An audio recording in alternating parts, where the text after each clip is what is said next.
Okay.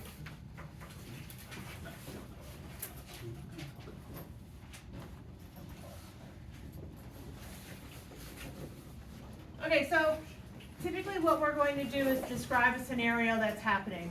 Number of people at a hotel during a month, the length of leaves, this kind of thing. So it's just breaking down some data. It's the lengths of leaves from a particular tree to the nearest centimeter. This is the excitement that we're going to have today. Okay, so the first thing I'm going to do is give you the chart that they typically give you in order to draw these type of histograms. I'm going to show you, you know, how they give it to you, and then how we can build on that. All right. Sierra, remind me once again. I just saw your face, but while I'm going to write this up, and I'm going to grab it while you guys are copying it.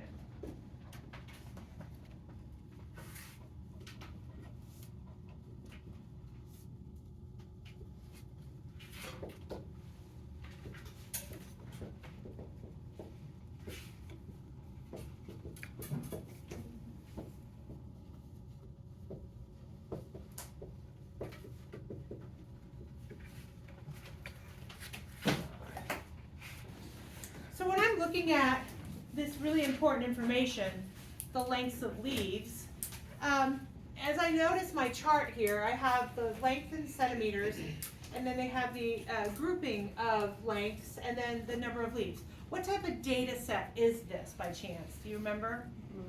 It's a group data set, right? So for instance, how many leaves are 1.5 centimeters long? We don't know, right? It's pretty vague. So for this particular lesson, we are going to learn how to do this. We're going to learn how to make this, and then the next week we're going to learn how to find the mean of it. We're going to learn how to find standard deviation of it and variance of it. So building on what we learned this week. Okay, so the dilemma here is, what happens if a leaf is 2.5 centimeters long? Is it in this category? It's not at all, right?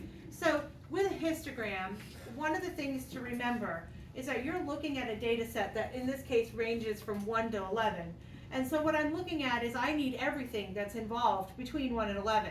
So number one thing I have to do is I'm going to recreate this chart here before I build my histogram. So the first thing is we're going to go vertical with our chart, because we are going to build next week a bigger chart than what we're going to have today, but you want to have it vertical. It's so much easier to look at. So the first thing you're going to do is we're going to recreate something called class boundaries. So knowing what I know now, that a leaf can be 2.5 centimeters long, I need to make sure I take those into account, not like ignore them altogether.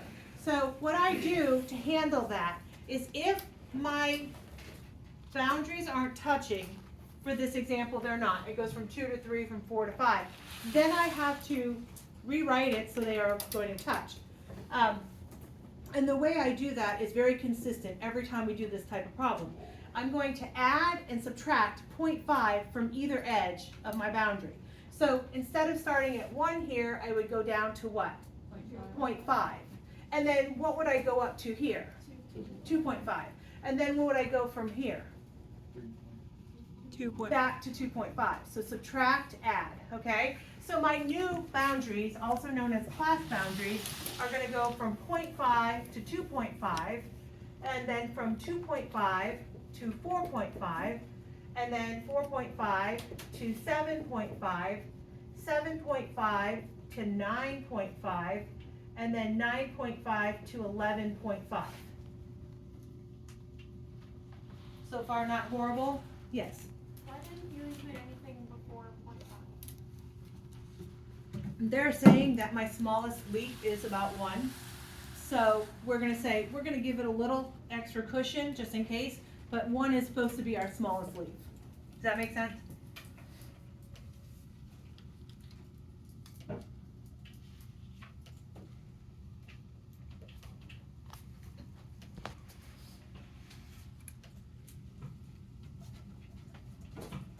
Okay, are we feeling good?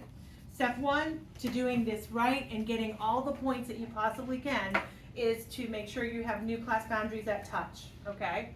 The next thing I'm gonna ask you to do in this now vertical chart is to rewrite the frequency. The frequency 95% of the time is given. Every once in a while it's not, you have to find the frequency. We'll talk about that at another time, but for now, they're gonna be given. You're literally going to recopy the chart. There's really not a whole lot you can do to clean this up, and when they give it to you in a different form, I'll show you how to do that. Okay, are we cool so far? So far, so good. Okay, so the next thing I'm gonna have you do is you're gonna tell me what the class width is. How large are the widths of the classes? So you're going to look at the class boundaries and you're going to say, how big are they? So the easiest way to figure out how big they are. Looking at the frequency. You do what? I was going to look at the frequency, but now I'm going to look at the class boundaries. Yeah, you really literally are going to take 2.5 and minus 0.5. You're going to figure out how wide it is, okay? All right, so 2.5 minus 0.5, what do you get? It's 2. Continue all the way down. Is it okay for the class widths to be varying? Absolutely. They're not always going to be the same. In fact, this is kind of an oddity that they have so many that are the same.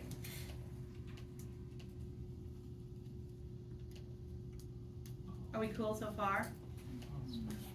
Okay. The next thing we're going to do is a little different. I'm going to start to show you. So everybody has this. I'm going to erase this so I can use. The next thing I'm going to do is start to build our histogram. Remember the days of old when we had bar graphs? Okay, these are definitely different, distinctly different from the bar graphs in the fact that we are taking into account that we have information that have to touch. Our bar graphs, if you can recall, would be a simple bar and then another bar and then another bar separate from each other. This is kind of a continuous motion. I could start at 0.5 in length and I could work myself up to 11.5 in length. Okay, so what we're going to do now is we're going to start to build the histogram. I'm going to ask you the last time, otherwise you're going to have to go back down. Come on. It's not going to work for me today. Let's go. Okay? Thank you. All right, so we're going to work on drawing our histogram. The first thing I'm going to have you do is recognize the labels that I put. You get every point by putting your labels. So this first one is frequency density.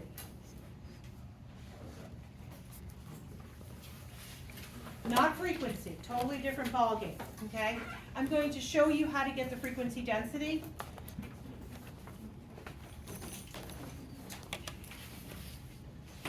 Frequency density is given by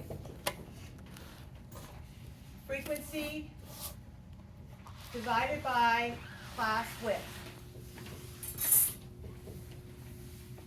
So there's a method to my madness for this chart. I put frequency first. I always put class width next because I'm going to go across and divide them out to get my next column. So my frequency divided by my class width tells me the frequency density of this particular graph. So I'm going to create a column here called frequency density, and I'm literally going to divide across. 8 divided by 2 is 4, 20 divided by 2, 10. What's 38 divided by 3? What is it? 12 point, I think it's 12.67 if I can recall. I think, check it out, make sure, yes. 10 divided by 2 is 5, and 4 divided by 2 is 2. So far, okay? Cool? Okay, so our frequency density is going to be the y-axis. If, for some reason, you put frequency and you label frequencies up here, you won't get any points. So unfortunately, you can accumulate a great number of points here, or you can lose easy points. So it's frequency density. So looking at my frequency density, they are as low as 2 and as high as 12.67. So I have to be cognizant of how I'm going to label these up here, and you have to be consistent. So if there are one away, like if you want to go by ones, you can go by ones. If you want to go by twos, you can go by twos. Sometimes you go up to 100 for these. If you want to go by 20s, you can do that. Just keep in mind, you have to be consistent. So what would we do for this particular one? I would say twos. It's not wrong if you choose to do ones, but just kind of keep that in mind. So 2, 4, 6, 8, 10, 12, 14. Are we okay?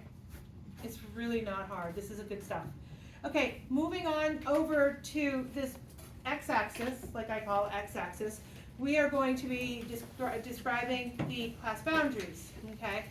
So if I look at my class boundaries, my lowest guy is 0.5, my highest guy is 11.5. So what could I consistently go across with? You could do, I would say, try to be more concise with your class boundaries because you have 0.5s involved and all that. So I would suggest going by ones, 1 to 12, 1 to 13, or 12 in this case. So count ones all the way across.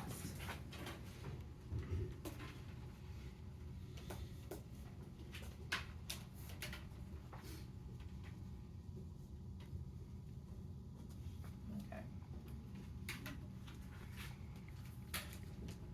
So one of the last ways you're going to earn your points for this is you're going to label this, and it's very, very important. I went 1 to 12, sorry, it's low. You're going to label this x-axis, and the most important component of the label is that you give the descriptive measure of it. So in this particular case, what are we describing? Length of leaves, but more specifically in centimeters, okay? So length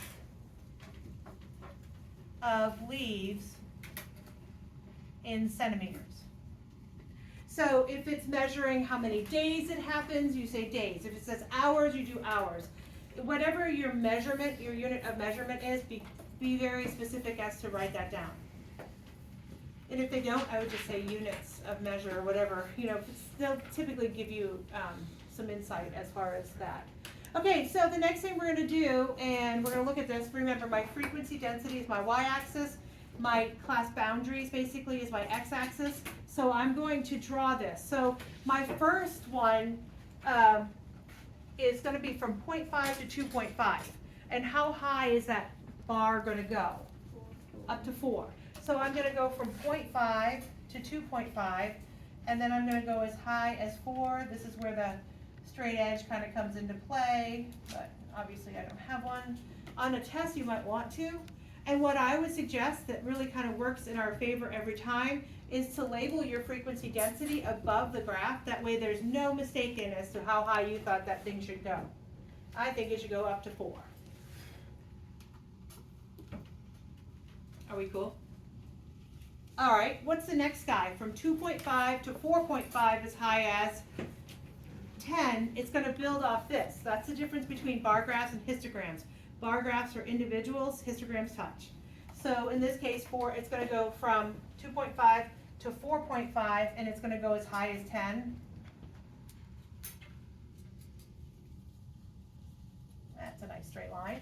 And we're going to label it 10. That way we know. Moving on, 4.5 to 7.5, it's going to go as high as 12.67. So 7.5, building off of this, is going to go as high as 12.67.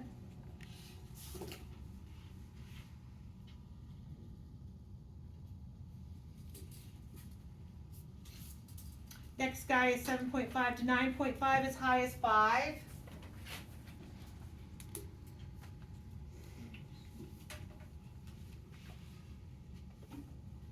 And then 9.5 to 11.5, as high as 2. And there we have it. a complete histogram. What do you think? Horrible? Not so horrible? Easy, easy, easy points. I'm gonna put one up here for y'all to try without me. I wanna talk about stem and leaf plot for a minute. The number one thing to get your stem and leaf plot successfully drawn out is to put your numbers in order first, right? So we did stem and leaf plot on Friday, back-to-back stem and leaf plot. What's the most important part of the stem and leaf plot? The key. That'll give you your points as your key. So make sure you got those keys on there. I'm gonna pull one of these histograms up so y'all can do one of those without me. And then we're gonna learn how to do cumulative frequencies. And then that is, in a nutshell, what I'm gonna expect of you on the test on Monday. Draw a graph, draw a graph, draw a graph, pass it in, get your 100, right? I have hopeful thoughts. This should be the one. So this particular one wants us to do cumulative frequency. I want us to practice the histograms for now. So you're going to take this information, number of rooms occupied and frequency, and you're going to create a histogram with it. Okay? Don't forget all the bells and whistles that earn you all the points for that histogram. Yes? So on like those, when you said they have the number of rooms occupied, they have the touch in it, does it have to touch like a 0.5, or can you technically do So, technically, this is, yes, it doesn't seem like possible you have a half a room, but let's go ahead and make sure we have both sides of it. Yes. I appreciate that you understand that you can't really have a half a room, but this is just a data set that I wanted to practice with. Yeah. So we can move to 0.5. Correct, yes, always. When they don't touch, do a 0.5. So you guys can talk to each other, if you, or you don't. Are we cool, ready for me? Not quite, okay. Are we good so far? Okay, so, did you go from 0.5 to 20.5, 20.5 to 40.5, et cetera, all the way up? Yes, okay. Then when you created your chart, you had your frequencies. So the next thing you're gonna do on here is your class width. So what were your class widths for each of these? 20, 20, 20, 10. 20, 20, 10, 10, 10, 20. Are we cool? All right. Now let's talk about frequency density, okay? So what was your frequency? And you know what? 90% of the time, you're gonna have decimals for frequency density. We got lucky here, there were big numbers, but they're typically decimals. So could somebody volunteer their decimals? Go ahead. 0.5. Yep. 1.6. Yep. 6.2. Yep. 5. 2.8 and 0.9. Did everybody agree? Are we cool? Okay, excellent. So what was our smallest frequency density that he just mentioned? 0.5. What's our largest? 6.2. So count by ones, all the way up? Yes? And then what did you label your bottom guy as?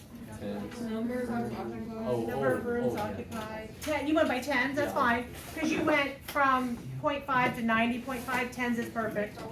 All right, what do you guys think, yes or no? Pretty easy. Easy, good. Tomorrow we'll do cumulative frequencies.